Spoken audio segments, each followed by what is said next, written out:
Hello friends, പുതിയൊരു വീഡിയോയിലേക്ക് എല്ലാ കൂട്ടുകാർക്കും സ്വാഗതം.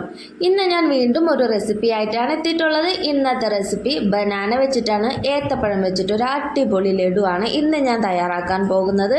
കുട്ടികൾക്കൊക്കെ ഒത്തിരി ഇഷ്ടമാവും. അതുപോലെ തന്നെ പഴം കഴിക്കാത്ത, ഈ ഏത്തപ്പഴം കഴിക്കാത്ത കുട്ടികൾക്ക് ഇതുപോലെയൊക്കെ ചെയ്ത് കൊടുത്താൽ ഒന്നുപോലും ബാക്കി വെക്കാതെ കഴിച്ചോളും. അടിപൊളി ടേസ്റ്റാണ്. മധുരം ഇഷ്ടപ്പെടുന്നവർക്കെല്ലാം ഈ ഒരു റെസിപ്പി ഉറപ്പായിട്ടും ഇഷ്ടപ്പെടും. നിങ്ങൾ എന്തായാലും ഒന്ന് ട്രൈ ചെയ്ത് നോക്കണം. വീഡിയോ ഫുള്ളായിട്ടൊന്ന് കാണണം. വീഡിയോ ഇഷ്ടമായാൽ ലൈക്ക് ചെയ്യാനും മറക്കരുത്.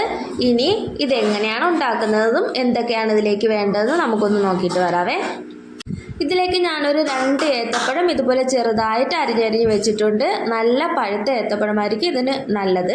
പഴുക്കാത്തത് അത്ര പെട്ടെന്ന് ഇതിൽ വെന്ത് കിട്ടത്തുമില്ല. അതുപോലെ തന്നെ അത്രയ്ക്ക് അങ്ങോട്ട് ടേസ്റ്റും കിട്ടില്ല. നല്ല പഴുത്തത് എടുക്കുകയാണെങ്കിൽ അത്രയും നല്ലത്. അതുപോലെ തന്നെ ഒരു 1/4 കപ്പ് അവിലിന് പകരം തേങ്ങ വേണമെങ്കിലും എടുക്കാം.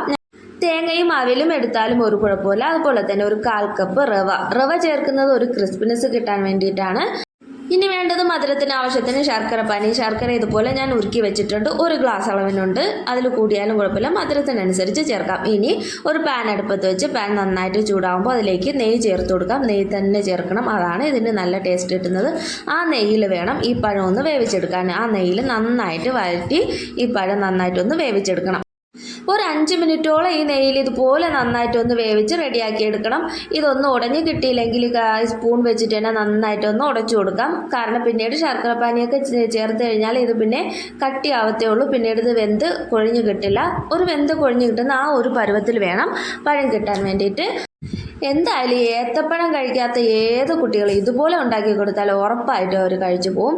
പഴമാണെന്ന് ചെറുതായിട്ട് ആ ഒരു ടേസ്റ്റൊക്കെ അറിയാം, എന്നാലും പഴമാണെന്ന് അറിഞ്ഞുകൊണ്ട് തന്നെ ആ ടേസ്റ്റ് അറിഞ്ഞ് അവർ കഴിച്ചോളും. അതുപോലെ തന്നെ ഇന്ന് റെഡിയാക്കി വെച്ചാൽ ഇന്ന് ചൂടോടെ എടുക്കുന്നതിനേക്കാളും സൂപ്പർ ടേസ്റ്റ് പിറ്റേന്ന് എടുക്കാനാണ്. പിറ്റേന്നാവുമ്പോഴത്തേനും കുറച്ചും കൂടി ഒന്ന് കട്ടിയായി കിട്ടും. ആ ഉണ്ടാക്കി അന്ന് തന്നെ എടുക്കുകയാണെങ്കിൽ നല്ല സോഫ്റ്റ് ആയിരിക്കും. എനിക്കിപ്പോൾ പഴം ഏകദേശമൊക്കെ ഒന്നായി കിട്ടിയിട്ടുണ്ട്. ഉടയാത്തതൊക്കെ ഞാനിതുപോലെ ഒന്ന് ഉടച്ച് റെഡിയാക്കി എടുത്തിട്ടുണ്ട്. ഇനി ഇതിലേക്ക് ചേർക്കേണ്ടത് ശർക്കരപ്പാനിയാണ്. എടുത്തു വെച്ചിട്ടുള്ള ശർക്കരപ്പാനി ഒരു 2 പ്രാവശ്യമായിട്ട് ചേർത്ത് കൊടുക്കുക. എല്ലാം കൂടെ ഫുള്ളായിട്ട് അങ്ങ് ചേർത്ത് കൊടുത്താൽ പിന്നെ മിക്സ് ചെയ്തെടുക്കാൻ പാടായിരിക്കും. അതുകൊണ്ട് ഞാൻ നന്നായിട്ട് അരിച്ചെടുത്തിട്ട് 2 പ്രാവശ്യമായിട്ടാണ് ഇതിലേക്ക് ചേർത്തിട്ടുള്ളത്. ആദ്യം പകുതി ചേർത്ത് എല്ലാം കൂടി നന്നായിട്ടൊന്ന് മിക്സ് ചെയ്തെടുത്തതിന് ശേഷമാണ് ബാക്കി ഞാനിതിലേക്ക് ചേർത്തിട്ടുള്ളത്. പിന്നെ നിങ്ങളുടെ കയ്യിൽ ഏലക്കപ്പൊടി ഉണ്ടെങ്കിൽ ഈ സമയത്ത് ഒരു 1/2 ടീസ്പൂൺ ഏലക്കപ്പൊടി കൂടി ചേർത്ത് കൊടുക്കുക. നല്ലൊരു ഫ്ലേവർ കിട്ടും. എൻ്റെ കയ്യിൽ പൊടി ഇല്ലാത്തത് കൊണ്ട് ഞാൻ ഈ ശർക്കര ഉരുക്കിയെടുത്ത സമയത്ത് ഏലക്ക അതിലിട്ടു. ആ ഒരു ഫ്ലേവർ നന്നായിട്ട് ശർക്കരയിൽ വരും. അതിനുശേഷം ഞാൻ അരിച്ചെടുക്കുകയാണ് ചെയ്തത്. നിങ്ങളുടെ കയ്യിൽ പൊടിയാണുള്ളതെങ്കിൽ ഈ സ്റ്റേജിൽ ചേർക്കാം, അല്ലെങ്കിൽ ഞാൻ ചെയ്തതുപോലെ ശർക്കര ഉരുക്കിയെടുക്കുന്ന സമയത്ത് ഏലക്ക ചേർത്താലും മതി. എങ്ങനെയായാലും കുഴപ്പമില്ല, നല്ലതുപോലെ ഇതിൽ ഫ്ലേവർ കിട്ടിക്കോളും. അങ്ങനെ ഏകദേശം ആദ്യം ചേർത്ത ശർക്കര പാനിയൊക്കെ ഒന്ന് വറ്റി കിട്ടിയിട്ടുണ്ട്. ആ സമയമായപ്പോൾ ഞാൻ ബാക്കിയും കൂടി ഇതിലേക്ക് ചേർത്ത് കൊടുത്തു. ബാക്കിയും കൂടി ചേർത്ത് ഇനി നന്നായിട്ട് മിക്സ് ചെയ്തെടുക്കണം. ഇത് ഫുള്ളായിട്ട് വറ്റിപ്പോകരുത്. ഇനി രണ്ടാമത് ചേർക്കുന്ന ശർക്കര പാനി ഫുള്ളായിട്ട് വറ്റി പോകുന്നതിന് മുമ്പ് തന്നെ ബാക്കി എടുത്ത് വെച്ചിട്ടുള്ളതൊക്കെ ചേർക്കണം. അവിലും റവയും ചേർത്ത് കൊടുക്കണം. രണ്ടാമത് ശർക്കര പാനി ചേർത്ത ശേഷം അതൊന്ന് തിളച്ച് വരട്ടെ. തിളച്ച് വന്നതിന് ശേഷം മാത്രം ചേർത്ത് കൊടുത്താൽ മതി. അത് നന്നായിട്ടൊന്ന് തിളച്ച് വരുമ്പോൾ ആദ്യം അവിൽ ചേർത്ത് കൊടുക്കാം. അവിലും 2 പ്രാവശ്യമായിട്ട് ചേർത്തൊന്ന് മിക്സ് ചെയ്തെടുത്താൽ മതി. ഫുള്ളായിട്ട് അങ്ങ് ചേർത്ത് മിക്സ് ചെയ്തെടുക്കാൻ പാടാണെങ്കിൽ 2 പ്രാവശ്യമായിട്ട് ഫുള്ളായിട്ട് ചേർത്താലും കുഴപ്പമില്ല. നന്നായിട്ട് മിക്സ് ചെയ്തെടുക്കണമെന്ന് മാത്രം. നന്നായിട്ടൊന്ന് അതും കൂടി മിക്സ് ചെയ്തെടുക്കാം.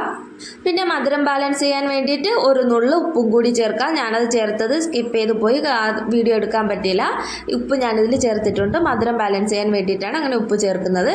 അങ്ങനെ ബാക്കി അവലും കൂടി ഇതിലേക്ക് ചേർത്തിട്ടുണ്ട്. ഇനി ഇതിലേക്ക് ചേർക്കേണ്ടത് റവയാണ്. റവയും കൂടി ചേർക്കുമ്പോൾ ഇത് വീണ്ടും നന്നായിട്ട് തിക്കായിട്ട് വരാൻ തുടങ്ങും. ആ ശർക്കര പാനിയൊക്കെ അതിൽ പിടിച്ച് നല്ലതുപോലെ തിക്കായിട്ട് വരാൻ തുടങ്ങും.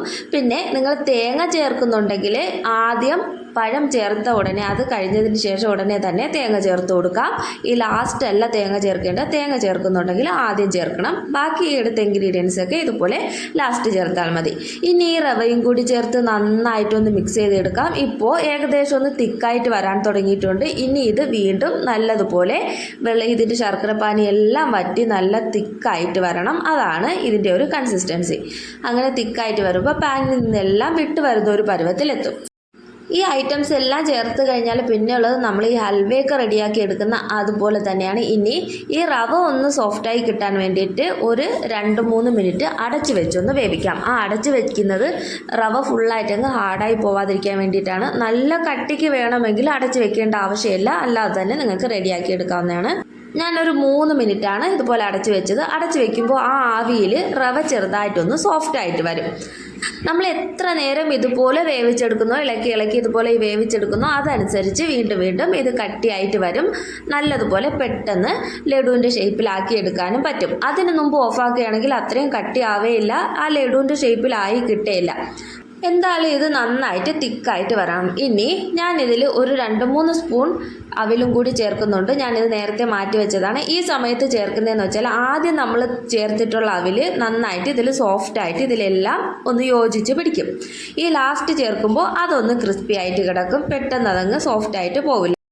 അതുപോലെ തന്നെ നിങ്ങൾക്ക് ഇതൊരു ഹൽവ ആയിട്ടാണ് വേണ്ടതെങ്കിൽ ഈ ഒരു സ്റ്റേജിൽ ഒരു 2-3 സ്പൂൺ നെയ്യും കൂടി ചേർത്ത് നന്നായിട്ട് മിക്സ് ചെയ്തെടുക്കണം. അങ്ങനെ മിക്സ് ചെയ്തെടുത്തതിന് ശേഷം ഹൽവ സെറ്റ് ചെയ്യുന്നത് പോലെ സെറ്റ് ചെയ്തെടുക്കാവുന്നതാണ്. അപ്പോൾ കൂടുതൽ നേരിട്ട് ഇതുപോലെ റെഡിയാക്കി എടുക്കുകയും വേണ്ട.